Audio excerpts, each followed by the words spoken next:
Las pirámides de Egipto. Construcciones que dejan boquiabierta a cualquier persona. Pero, ¿fueron los seres humanos quienes las construyeron? ¿O hubo una mano extra? Como lo dice Platón en su escrito, Timaios, Timaeus o Timeo 56b. Como una pirámide sólida viene a ser la forma del elemento y el germen del fuego. La palabra misma, pirámide, le recuerda a aquel filósofo, a una fogata, la cual se eleva hacia el cielo, como una fiel pirámide, por medio de la energía de su gran base combustible, originaria y primordial, hasta su propia cima, hasta su pináculo. El fuego encendido a partir de los elementos combustibles, forman una clara forma piramidal. Por ello, dicha acepción que le da nombre a estas milenarias construcciones de Egipto, y sin olvidarme de las otras miles que existen por todo el mundo, deriva tanto del griego como del egipcio. Del griego se toma la palabra pir que significa fuego y del egipcio la palabra met que se refiere a una medida. Por consiguiente, es lógico asumir que la palabra pirámide representa una medida respecto del fuego. Pero, ¿qué fuego? Posiblemente lo que nos está indicando la etimología de dicha acepción, es que las obras arquitectónicas, bajo su denominación, representan también una forma de medir el fuego, pero el fuego que simboliza el espíritu de los dioses de aquellas épocas. Cuanto más grande es la pirámide, más fuego es medido, o sea, más fuerza ejerce como para guiar al espíritu de los dioses hacia el pináculo, hacia la cima, hacia las estrellas. También podemos imaginar a ese fuego del espíritu de los dioses, como la luz de la sabiduría que ellos necesitaron para guiar a su pueblo, hacia el ser y hacia el hacer, de lo cual, muchos somos conscientes hoy en día. Pero, más allá del origen de la palabra pirámide y de sus variadas y posibles significaciones, estas estructuras en sí mismas encierran un enigma que hasta hoy en día no es posible desvelar por completo.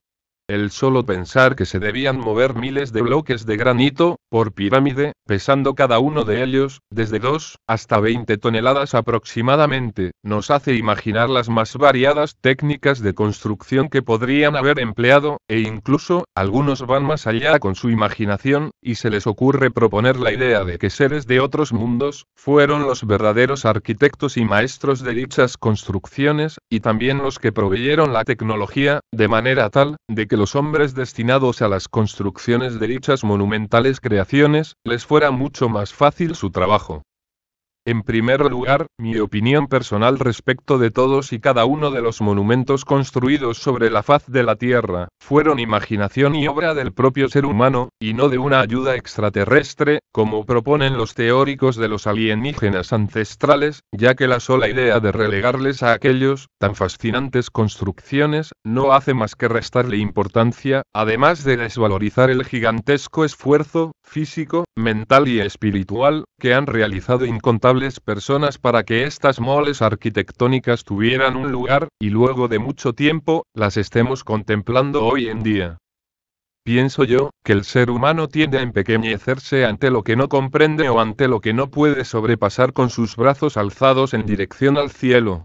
Todo lo que es más grande, conceptual y realmente, para el ser humano, desde mi punto de vista, genera en él, una concepción errada de lo que tiene ante su ya de por sí, bombardeada percepción sensorial.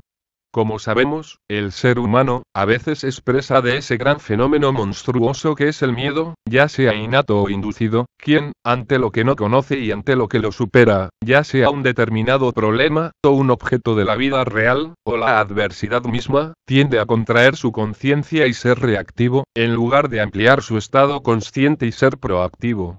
Cuanto más conciencia de sí mismo, y de su entorno cercano o lejano, tenga el ser humano, más proactivo será y más pequeñas le serán las cosas grandes, más pequeños le parecerán los problemas, más pequeños, relativamente hablando, le serán los objetos, las pirámides en este caso, y más pequeña le será la adversidad en la que se encuentre sumergido. El miedo recluye, retrae, esconde, oculta, encierra la mente humana, y únicamente el ser humano reacciona cuando el miedo se transforma en una amenaza para la vida, para sus pensamientos o para sus creencias. Por lo tanto, la reactividad no hace más que desconocernos, tanto a nosotros mismos, como al mundo que nos rodea. Con lo cual la única manera de abrirnos hacia la conciencia es siendo proactivos. Pues lo seremos. Proactivamente hablando, aquellas majestuosas construcciones milenarias de Egipto, sin olvidarme de las de todo el mundo, hoy las podemos apreciar, admirar, y no dejar de pensar en ellas, valiéndonos de una colosal empatía, para tratar de comprender de qué manera utilizaron sus conocimientos e ingenio, para levantar aquellos monumentos a los dioses, aquellas construcciones que miden el fuego del espíritu de sus deidades, aquellas pirámides. Para empezar a esbozar una mínima idea de cuáles fueron las metodologías que aplicaron sus constructores milenarios, no nos queda otra alternativa que valernos de dos herramientas muy útiles a la hora de obtener un razonamiento a priori respecto de sucesos, de objetos o bien de sujetos, respecto de los cuales los desconocemos, debido a una falta de pruebas concretas. Dichas herramientas son la especulación y la imaginación. Si le damos el primer lugar a la especulación e imaginación respecto de la idea de que seres de otros mundos han sido los que, de uno u otro modo, ayudaron a construir las famosas pirámides de Egipto, o bien, que ellos mismos las construyeron sin la ayuda humana, no hacemos otra cosa que negar la capacidad creadora del propio ser humano, faltarles el respeto a quienes pusieron sus fuerzas, sus mentes, sus vidas enteras, para construir tales proezas arquitectónicas, y borrar del mapa a las especulaciones que apuntan al propio ser humano, y a sus ingenios, como los verdaderos hacedores de tales magistrales empresas. Con este hecho de aceptar, o siquiera, pensar de que seres de otros mundos viajaron miles de años luz con el objetivo de ayudarnos a construir miles de pirámides, sin dejar pruebas de ello, constituye lisa y llanamente, una negación de la capacidad humana, de negar el poder de llegar a ser como la mismísima creación, el negar rotundamente de que el ser humano también puede ser la causa, y no simples y meros efectos receptivos de una gran causa externa e incognoscible. También teorizan y se hacen las siguientes preguntas porque existen formas piramidales en todos los rincones del planeta. Si esto sucedió hace 5000 años o más, ¿cómo pudieron organizarse todos los constructores del mundo, como para construir monumentales obras en piedra, basadas todas en el mismo tipo de geometría piramidal? Obviamente debe ser por las conexiones que realizaron los extraterrestres, se dicen para sí mismos, ya que en ese tiempo, no habría conexiones o relaciones humanas entre los diferentes continentes. Pero, desde mi humilde opinión, les digo que esas preguntas tienen unas muy simples respuestas. Si son personas observadoras, podrán constatar de que la construcción piramidal se encuentra de una manera, casi innata dentro del ser humano. Por ejemplo, si le damos un grupo de cubos a un niño, para que éste los disponga de cualquier manera que se le ocurra, terminará haciendo una estructura piramidal, por el simple hecho de que, luego de sus múltiples pruebas y errores, la forma que le es más estable, es la pirámide.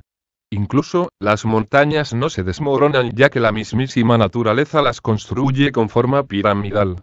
La forma piramidal es la más autosustentable de todas las formas, y por ende, un niño, o bien, los constructores de las pirámides de Egipto, y de las demás partes del mundo, es la forma geométrica respecto de las que se basaron para construirlas, gracias a su solidez y a sus inherentes simplezas constitutivas.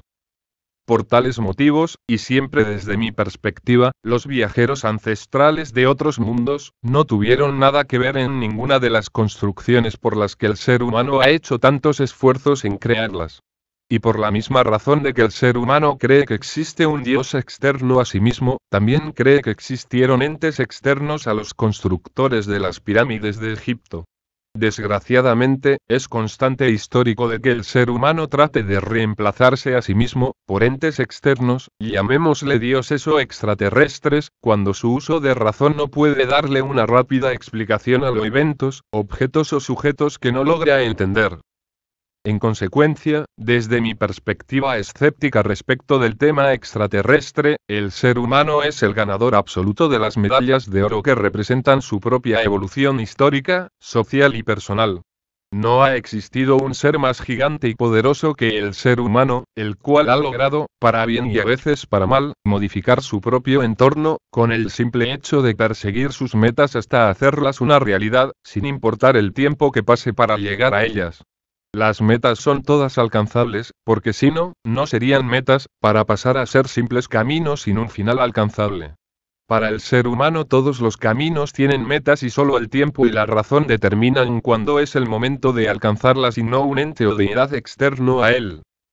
Aquellos constructores, personas como usted y como yo, que lograron en conjunto proezas de dimensiones colosales, utilizaron su enfoque mental, su tenacidad, su geometría, su imaginación y su cuerpo, para mover piedras extremadamente pesadas de manera de colocarlas, luego de extraerlas previamente desde las canteras ubicadas a cientos de kilómetros, para después tallarlas como las necesitaban que sean, una sobre otra, de tal manera, que aquella geometría, aplicada adecuadamente, les indicaba el justo lugar en donde deberían ir. Ni un centímetro más, ni un centímetro menos. Ahora bien, ¿cuál fue la tecnología con la que se basaron para mover, independientemente del lugar y de la altura, miles de piedras de 2.000 a 20.000 kilos de peso por cada pirámide? Eso es un tema que queda hasta hoy en día, en el terreno de las hipótesis, sin que exista una manera lógica al 100% de explicar dicha cuestión. Pero, lo anteriormente escrito, no habilita a que debamos creer que una mano extraterrestre fue la que ayudó, o en el mejor de los casos, construyó, las pirámides. Ellos deben tener mucho trabajo en su mundo construyendo sus propios imperios. Es más, de todo lo anterior surge una pregunta un tanto comparativa, y es, ¿por qué los extraterrestres tienen que poder hacer algo colosal en un mundo y en una atmósfera que no es la de ellos, y nosotros no lo podemos hacer en nuestro propio mundo y respirando la atmósfera en la que evolucionamos? Y realizando otra comparación, entre arquitecturas milenarias y el ser humano, los más de 8.000 kilómetros que conforman la muralla china, la cual se extiende desde la frontera con Corea, al borde del río Yalu, hasta el desierto de Gobi, a lo largo de un arco que delinea aproximadamente el borde sur de Mongolia Interior, es la única estructura, hecha por el hombre, que es observable a simple vista desde el espacio, con lo colosal y laborioso que habrá sido el tener que construirla sobre las montañas. Ellos, también fueron ayudados por los extraterrestres. En consecuencia, el ser humano es capaz, no solo de apuntar sus estructuras piramidales hacia el cielo, sino que también de llegar al mismo cielo, y más allá, en donde el único límite es nuestra propia mente y nuestra meta. Las estrellas. Nelson J.